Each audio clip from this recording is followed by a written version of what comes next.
High বন্ধুরা, আজকে চলে আসলাম আমি করম চার আচার করতে। আর করম চার আচার করতে গেলে আগে করম চাগুলোকে ভালো করে ছাড়িয়ে দানা বের করে নিতে হবে। এবার ধুয়ে নিতে হবে। ধুয়ে নেওয়ার পরে আমি গ্যাস জ্বালিয়ে কড়াতে গরম জল করে নিচ্ছি হালকা করে। এবার ওই হালকা গরম জলে আমি করম চাগুলোকে ভালো করে একটু ভাপ দিয়ে নিলাম।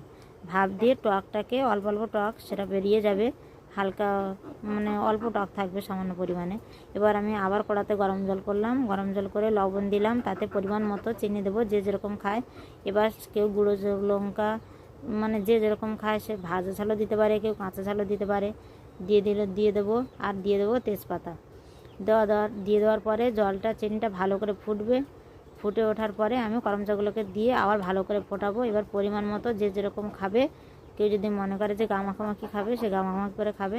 এবার হয়ে গেলে আমি তাতে একটু জিরা মরিচ গুঁড়ো ছড়িয়ে দিয়ে আমি নিচে নামিয়ে নিলাম। আর কার কার এই ভিডিওটি ভালো লাগে প্লিজ একটা করে লাইক করো। আর আমার